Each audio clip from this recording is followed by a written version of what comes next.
For the squat and the deadlift, you're gonna be mostly kind of just doing the normal like lifts.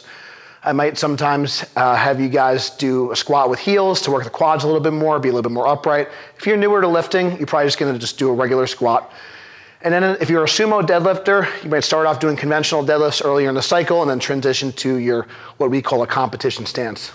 Or if you're newer, you might just conventional deadlift the whole way through. So again, just to recap again, if you're a newer lifter, you'll probably just do like your normal squat the whole way through the program and your normal deadlift all the way through the program. If you're more intermediate or advanced lifter, or maybe you've gone through the program already, you might do a high bar squat in the beginning with heels elevated on something or wearing heeled shoes, more upright, a deeper squat. And then you might start off with a conventional deadlift and then transition to a competition sumo stance if that's your stronger stance. So in terms of the upper body, since we're training twice a week, we will include some assistance lifts. I really like the incline press as like my kind of secondary bench day movement. So whether you have a setup like this, you could put some weights under your bench if you have an adjustable incline bench. Now, if you don't have an incline bench, then you could also do an overhead press. The trick with the overhead press is not everyone has the shoulder range of motion to do it, so that's why I'm kind of giving you the option. Or in a pinch, you could also just do like a wide grip or just a different grip bench press. But I just want to go over the incline press and the overhead press and a couple of the other bench variations that are going to be throughout the program. So the first is the incline press. We're going to be in more of a position of external rotation. So we still want the wrist and elbow stacked, but instead of touching a little bit lower toward like kind of the nipple line or the upper sternum, it's going to be more towards the clavicle because of the angle. The steeper the angle, the more rotation of the shoulder that you need. I generally incline bench slightly closer or similar grip. So when we take the weight out, again, it's going to be locked out over the shoulder joint.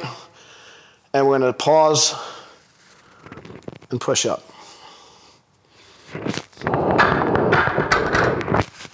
Depending on your shoulder range of motion, maybe you touch your chest, maybe you not, but you still want to always pause. From there, we can overhead press as well. So maybe you don't have access to setting up an incline bench, we can certainly overhead press. Usually your grip's going to be a little bit more narrow, and you're going to set up similar to like your squat grip. I like to bring my elbows a little bit forward, wrist and elbows stacked. Might hover and might touch. We're going to push up and over with a neutral spine, and you're just going to have a natural elevation of the scapula. When you finish, you're still going to screw your feet in the ground. Try to keep your rib cage stacked the best you can. You might arch a little bit, but don't overextend and make it a crazy like standing incline. So we're going to push up and over. So the barbell stays over. You guessed it. Mid-foot. Don't hit yourself in the chin either. That doesn't feel good. From there, everyone has a floor. So a great bench variation is the floor press, okay? It's gonna be a partial range of motion. It's gonna take the low back stress off. You're gonna touch your elbows to the ground. It's kind of like a box squat for the upper body. So let's take a look.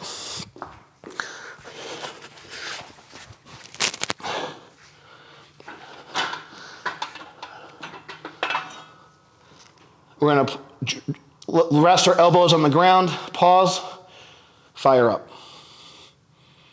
It eliminates the leg drive and puts a little bit more of the focus on the tricep. When we're doing a box squat or a floor press, I like to think about what we call the cloud technique, which I first heard the term from Coach House. So great strength coach. So you want to think about going into the cloud, but not through the cloud. So when we're doing a box squat or a floor press, we don't want to slam our elbows into the floor. We want to keep tension. So go into the cloud, but not through the cloud. That's how you do the floor press or a box squat. So those are some bench variations. And obviously, if it's a close grip, wide grip, feet up, those are pretty self-explanatory. If it says a 3 count, so all those different things. Those are going to be the assistance lifts in the program. And now we're going to get into the nuts and bolts of the program, as well as how to cycle it in, how to test. So stay tuned for the next video.